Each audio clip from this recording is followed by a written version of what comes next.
Hey there. Hi, this is Brian and Christina from Your Healthy Steps, where we teach foam rolling and self-care skills so you could be active, pain-free, and do the things you love to do. Get out there and do your thing, the things you love. Yeah.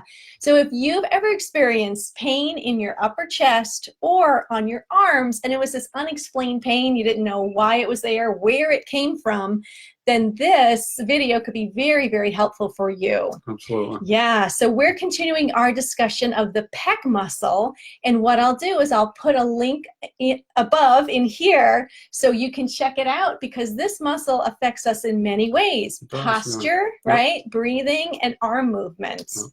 And today we're going to discuss the pains that this muscle can cause. Yeah, absolutely. Okay, so we are not medical doctors. We are massage therapists, right? We've been practicing for 15 years, and we're giving you the background that we know of when we're working on our clients that we share with them too. So we're not diagnosing, treating, or prescribing.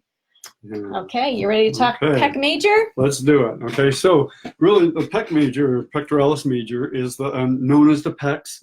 It's really our chest, and it's located in the front of our body on both sides. And this, we're going to do a quick overview of this. It really has three pretty distinct runs,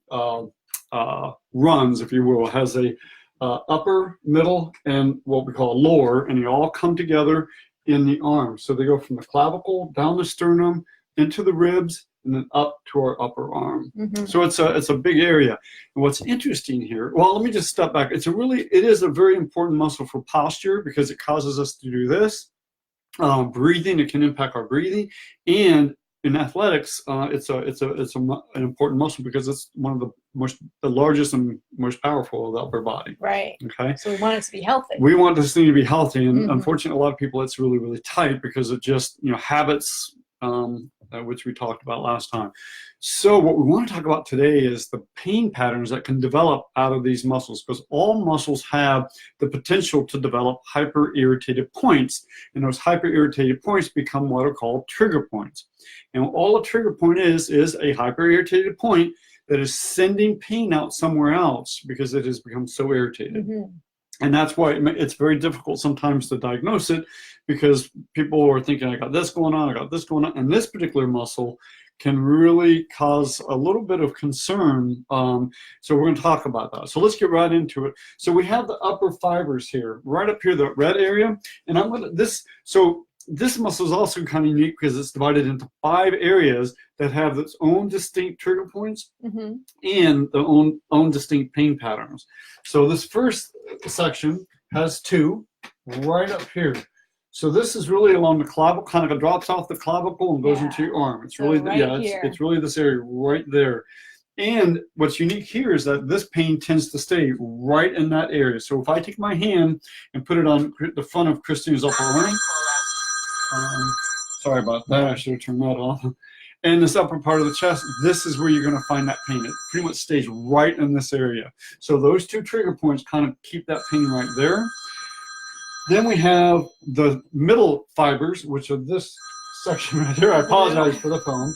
And this actually has 5 trigger points. 5. This is not a big area. I mean, it's a big muscle, but that's it. So it has 5. We're going to talk 3 right off the bat. They're 1, 2, and 3. They're kind of right on a line, almost fairly close to the arm. And what's unique with this pain pattern is that this actually can have pain in the chest area, and it can drop down inside of your arm, right pretty heavily here in the inside portion of your forearm, down into the palm of your hands, and these last 3 fingers of your hand. So these trigger points, these 3 trigger points, can send pain anywhere in the chest area, down the inside of your arm, all the way down here to your forearm and into your palm. So any one of these areas, or all of them, you can get pain there. So that's just the center part of this muscle. And then there are 2 more pain trigger points, and they're more toward the center, more toward the sternum, and they're right here. And these 2 really keep the pain right near the sternum. So right dead center of your chest, because we have it on both sides, so we could have one side. So if I put my hand like right here, this is where you could typically feel it, right off the bone and maybe about a ½ an inch off the bone. That's where the pain will radiate, okay? So that's 5 in just that area. And then that lower section, right down here in the green, it has 2. And it's, it has 2, but it's also more toward the armpit. And when we work on this, we actually have people's arms out, and we're working this area where it comes up into this whole area right here. This is where we get in and work. That's where the trigger points are. And that pain actually stays mid-chest, right, pretty much where the nipple is, around that area and just below it, into the armpit. So you can actually have pain in the armpit from these 2 trigger points. And then finally, there's one trigger point down on the lower fibers. And I don't want to keep grabbing that one here. We're going to right down in here. And what's important about this one is that it is actually called, in our medical manuals that we got for our training, it is called the cardiac arrhythmia trigger point. So this trigger point mimics a heart attack. Now, if you noticed all of the other symptoms, down the arm, in the armpit, anywhere around the chest area, so all of these can kind of create that kind of pain in this area that mimics that. But this can actually kind of get your heart kind of palpating incorrectly. You can get sweats. It really, and I can attest to this because I had the same problem. So I had a checkup. I had gotten a clear bill of health, but I had been under a great deal of stress. And so I had shortness of breath. I had all the problems, and I thought, okay, I think we're gonna be needing to go to the hospital. And I'm not saying, I just want to say, if you ever have these issues and you have not had a checkup, or if you have any concerns, go to your doctor, go to the emergency room, get a good clean bill of health. But what Christina did was she worked right on that trigger point, and the symptoms disappeared. What was it, 5-10 minutes? Less than 10 minutes. It was 5 minutes. They just started to get less and less and less, and they went away. But I was having the sweats. My heart felt like it was rapidly beating. I had pain going down my arm, and I thought, oh, here we go, And Christina goes, well, you just had a good, clean bill of health. Your heart's in great shape. So she just went in and worked on it, and everything disappeared. So again, I'm not saying bypass your doctor, and I'm certainly not saying if you have these symptoms, you want to make sure your heart is healthy. But again, it's just amazing how. Right. So this is to explain, right? If you're having all these symptoms and your doctor, and you keep on getting tests, and everyone's saying, you're fine, you're fine, you're fine. Yeah, it's all up here. Check this. Check that point out, because it could be one of those crazy referrals. Or how about, after you get a good clean bill of health, go to the massage therapist and say, okay, this is some of the weird stuff I'm experiencing. People think I'm losing my mind. I think I'm losing my mind. And have them work on that and loosen this muscle up, because it can cause a lot of that problems. So that's the trigger point of this muscle. And that's all the 5 distinct locations. And what was that total of? That's 3, 4, 5, 6, 7, 8, 9, 10 total trigger points. I think that's got to be a record. Right. Of about there, I think. So how do we do self-care? Well, I'm going to let Christina talk a little bit about that, but I will say, first of all, stretching is good. We know we can foam roll. Yes. So that, and Christina you were going to talk about that, right? Or you? Sure. Well, okay.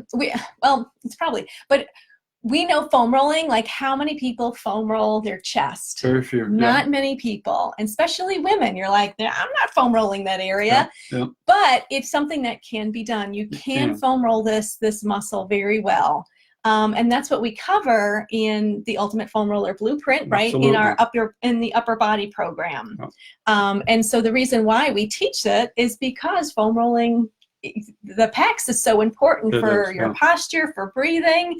It's an important. Everything's important. But anyway, it's a muscle you need to pay attention to. And what we found with our clients, nobody was foam rolling the upper body. Right. Nobody. And so we were like, well, we're going to change this. And so that's why we put this in the program. Right. And then there was some stretches. You had some stretches Absolutely. To show. So any kind of stretch. So again, we believe foam rolling first and then stretching afterwards, because that just sort of re-educates the muscle in its full range of motion, or full length that it can move. But stretching behind your back is always good.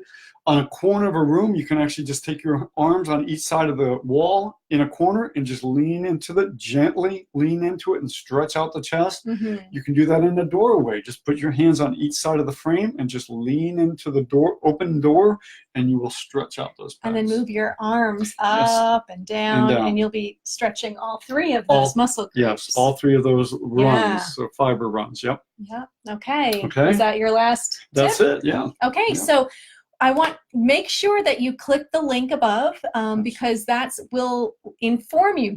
Just drop in your email and we'll send you a quick email of when we're holding our next free online class teaching you self-care skills. Absolutely. Okay, so we're make all sure. About self-care. Yes. And then if you're dealing with muscular pain, with this chronic tightness, then the Ultimate Foam Roller Blueprint I think it's going to help you so much. Yeah. Yes. And so we have 3 different programs because we see 3 different people. There's active adults, athletic adults, and high school and collegiate athletes. Yep. And so what we did is we organized it by muscular group. And so there's a program for the upper body, there's a program for the lower body, and each one is divided into muscular groups. Yep. There's a ton of training in there. Absolutely. And so it's nice because it's leveled. Yes. So you'll get a solid foundation in the basic, and then it's going to help prepare you because in the advanced, you're actually creating your own personalized foam rolling self-care program that you can adapt and change just for you. It's made to be adaptable. Yep, and fluid. Yeah. Fluid, yes. And then if you enjoy these videos where we're talking about muscle education, then you'll totally get into all the muscle education that we have in the Ultimate Foam Roller Blueprint. Yeah, because we don't just teach you how to foam roll. We teach you where the muscles are, what they do, and why you're working on it. So that way you know exactly where it's located in your body and why you're working in a particular area. Yeah, so check it out. And I'll put a link so you can check out those classes too. Absolutely. Okay? Okay, well, great. Thanks. This is Brian and Christina from Your Healthy Steps. Bye. Bye-bye.